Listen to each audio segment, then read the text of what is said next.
নমস্কার। উপেন্দ্রকিশোর রচনাবলীর পুরাণের গল্প অধ্যায়ে আজকের গল্প গরুরের কথার শেষ পর্ব।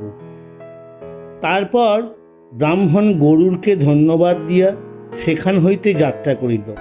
সে সময়ে তাহার পিতা কশ্যপ সেই পথে যাইতেছিলেন। সুতরাং খানিক দূর গিয়াই দুইজনের দেখা হইল। কশ্যপ গরুরকে দেখিতে পাইয়া বলিলেন, কেমন আছো বৎস? তোমার যথেষ্ট আহার জোটে তো? গরু তাহাকে প্রণাম করিয়া বলিল, ভগবান, আমি ভালোই আছি, কিন্তু আহার তো আমার ভালো করিয়া জোটে না। মাকে সাপদিগের হাত হইতে ছাড়াইবার জন্য আমি অমৃত আনিতে চলিয়াছি। মা বলিয়াছিলেন পথে নিষাদ খাইতে। নিষাদ অনেকগুলি খাইলাম, কিন্তু তাহাতে আমার কিছুই হইল না। ভগবান, দয়া করিয়া আমাকে কিছু খাবার কথা বলিয়া দিন। ক্ষুধায় আমার পেট জ্বলিয়া যাইতেছে, পিপাসায় তালু শুকাইয়া গিয়াছেন। এই কথা শুনিয়া কশ্যপ বলিলেন, বৎস, ওই যে একটা প্রকাণ্ড সরোবর দেখা যাইতেছে, ওখানে গেলে পর্বত প্রমাণ একটা কচ্ছপ আর তাহার চেয়েও বড় একটা হস্তি দেখিতে পাইবে। পূর্বজন্মে ইহারা বিভা বসু আর সুপ্রতীক নামে দুই ভাই ছিল। ইহাদের পিতা কিছু টাকা করি রাখিয়া যান। ছোট ভাই সুপ্রতীক সেই টাকা তাহাকে ভাগ করিয়া দিবার জন্য বড় ভাই বিভা বসুকে বড়ই পীড়াপিড়ি করিত। বিভা বসু রাগী লোক ছিল, তাই সে সুপ্রতীকের পীড়াপিড়িতে অত্যন্ত চটিয়া গিয়া তাকে শাপ দিল, তুই মরিয়া হাতি হইবি। ইহাতে সুপ্রতীক বলিল, তুমি মরিয়া কচ্ছপ হইবে। এখন সেই দুই ভাই বিশাল হাতি আর প্রকাণ্ড কচ্ছপ হইয়াছে। ওই শুনো, হাতিটা সরোবরের কাছে আসিয়া কি ভয়ঙ্কর গর্জন আরম্ভ করিয়াছে, আর তাহা শুনিয়া কচ্ছপটা সরোবরের জল তোলপাড় করিয়া কেমন রাগের সহিত উঠিয়া আসিতেছে দেখো। ওই দেখো, উহাদের কি বিষম যুদ্ধ বাঁধিয়া গেল। হাতিটা 6 যোজন উঁচু আর 12 যোজন লম্বা, কচ্ছপটা 3 যোজন উঁচু, তাহার বের 10 যোজন। এই দুইটাকে খাইতে পারিলে তোমার পেটও ভরিবে, গায়েও খুব জোর হইবে। এই বলিয়া গরুরকে আশীর্বাদ পূর্বক কশ্যপ চলিয়া গেলেন। তারপর গরুর এক নখে হাতি আর এক নখে কচ্ছপটাকে লইয়া আবার আকাশে উড়িল। তখন তাহার চিন্তা হইল, কোথায় বসিয়া এই দুইটাকে ভক্ষণ করা যায়। গাছের নিকট গেলে তাহার পাখার বাতাসেই ভাঙিয়া পড়িতে চাহে।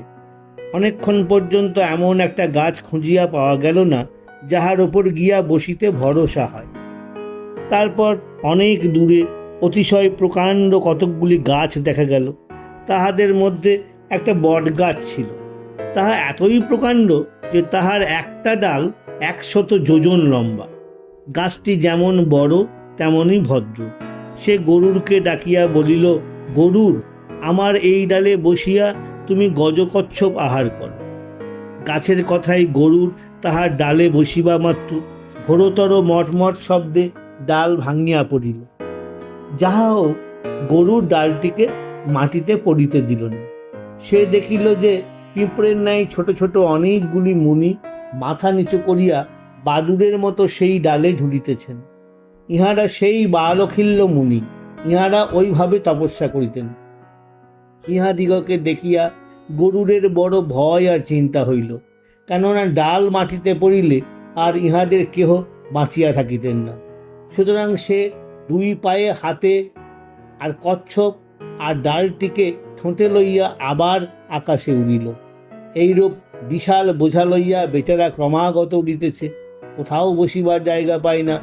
এমন সময় সে দেখিল যে গন্ধমাদন পর্বতে বসিয়া কশ্যপ তপস্যা করিতেছেন।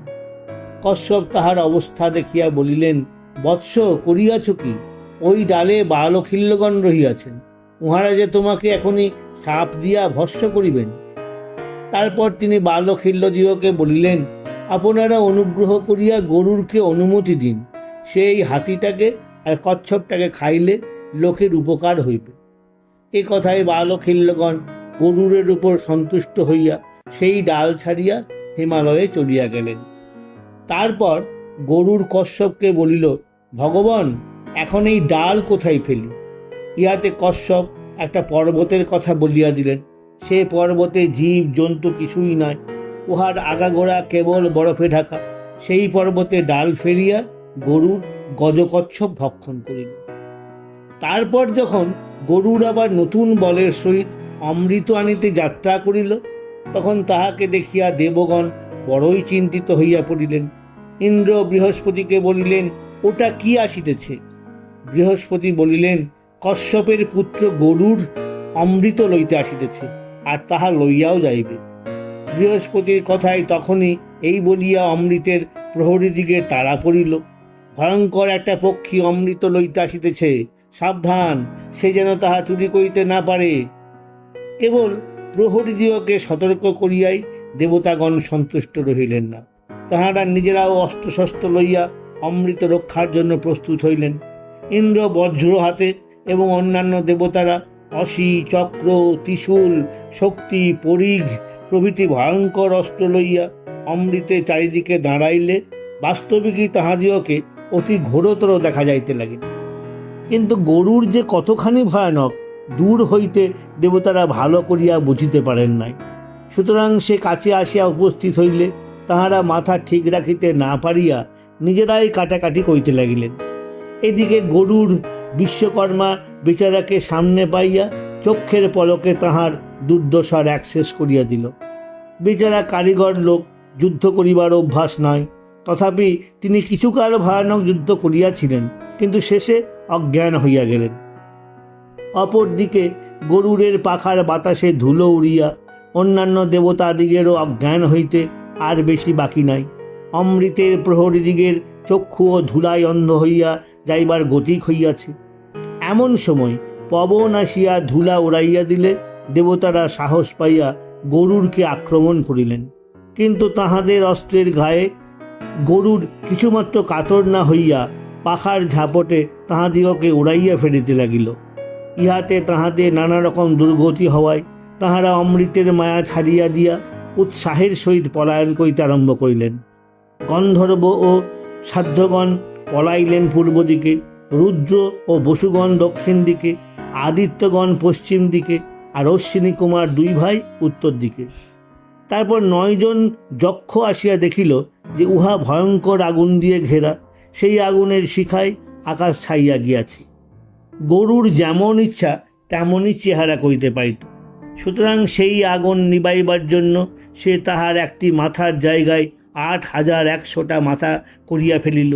সেই 8100 মুখে জল আনিয়া আগুনের উপর ঢালিলে আর তাহা নিবিতে অধিক বিলম্ব হইল না।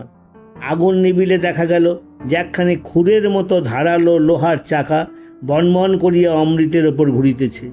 অমৃতের নিকট চোর আসিলেই সেই চাকায় তার গলা কাটিয়া যায়। সৌভাগ্যের বিষয়, সেই চাকার মাঝখানে একটি ছিদ্র ছিল। গরুর সেই ছিদ্র দেখিবা মাত্র মৌমাছির মতো ছোট হইয়া তাহার ভিতর দিয়া ঢুকিয়া পড়িল।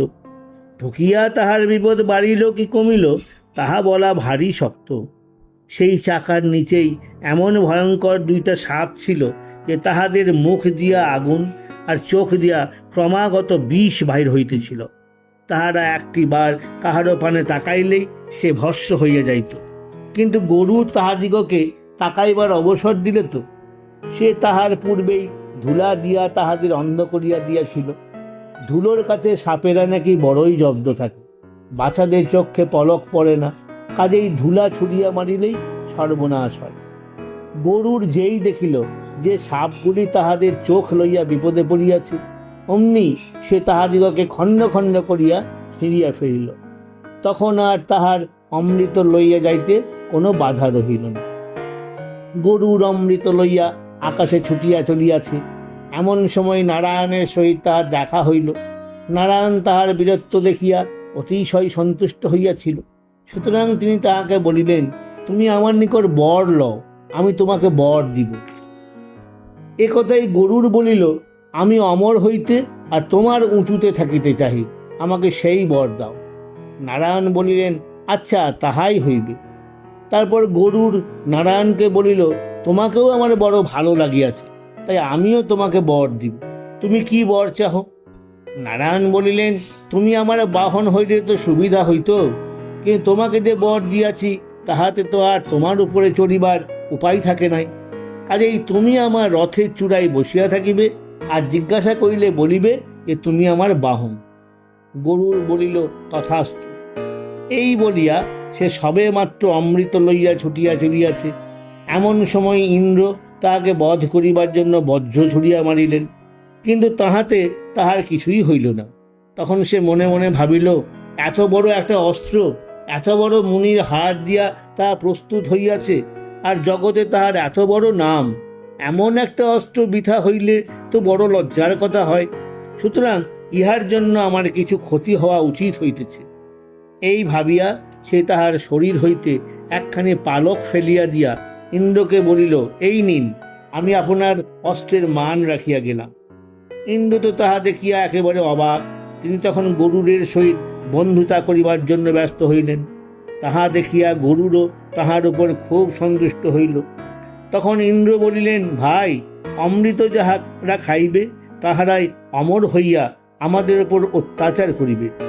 তোমার যদি উহাতে প্রয়োজন না থাকে তবে উহা আমাকে দিয়ে যাও। গরুর বলিল, আমার বিশেষ প্রয়োজন আছে, সুতরাং আমি ইহা কিছুতেই দিতে পারিতেছি না। কিন্তু আমি যেখানে ইহা রাখিব সেখান হইতে তখনই আপনি ইহা লইয়া আসিতে পারিবেন।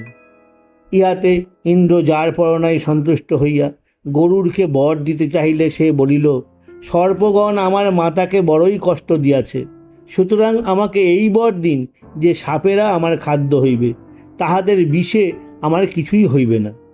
ইন্দ্র বলিলেন, আচ্ছা, তাহাই হইবে। এখন তুমি অমৃত লইয়া যাও, তুমি উহা রাখিয়া দিবা মাত্র আমি তাহা লইয়া আসিব। এই বলিয়া ইন্দ্র গরুরকে বিদায় দিলে সে অমৃত সহ তৎক্ষণাৎ সর্পগণের নিকট উপস্থিত হইয়া বলিল, এই দেখো, আমি অমৃত আনিয়াছি। এই আমি উহা কুশের উপরে রাখিয়া দিলাম, তোমরা স্নান আহ্নিক সারিয়া আসিয়া উহা আহার কর। তারপর সে বলিল, তোমরা যাহা বলিয়াছিলে আমি তাহা করিয়াছি, সুতরাং এখন আর আমার মা তোমাদের দাসী থাকিলেন না। নাগগণ ইহাতে সম্মত হইয়া স্নান করিতে গেল, আর সেই অবসরে ইন্দ্র আসিয়া কুশের উপর হইতে অমৃত লইয়া পলায়ন করিলেন। সর্পগণ সেদিন খুবই আনন্দের সহিত হয়তো খুব তাড়াতাড়ি স্নান আর পূজা শেষ করিয়াছিল, কিন্তু হায়, ফিরিয়া আসিয়া তাহারা দেখিল অমৃত নয়, খালি কুশ পড়িয়া আছে। তখন তাহারা ভাবিল, আর দুঃখ করিয়া কি হইবে? আমরা যেমন ছল করিয়া বিনতাকে দাসী করিয়াছিলাম, তেমনি ছল করিয়া আমাদের নিকট হইতে অমৃত লইয়া গিয়াছে। তারপর, আহা, এই কুশের ওপর অমৃত রাখিয়াছিল গো, বলিয়া তাহারা সেই কুশ চাটিতে লাগিল। চাটিতে চাটিতে কুশের ধারে তাহাদের জিভ চিরিয়া দুই ভাগ হইয়া গেল। তাই আজও সাপের জিভ চিরা দেখিতে পাওয়া যায়। এইরূপে মাতাকে সর্পগণের হাত হইতে উদ্ধার করিয়া গরুর মনের আনন্দে সাপ ধরিয়া খাইতে আরম্ভ করিল। তখন তার পেট ভরিবার জন্য কোনো চিন্তা রহিল না। পৃথিবীর লোকেরও বোধ হয় তাহাতে সাপের ভয় অনেকটা কমিয়া থাকিবে। নমস্কার।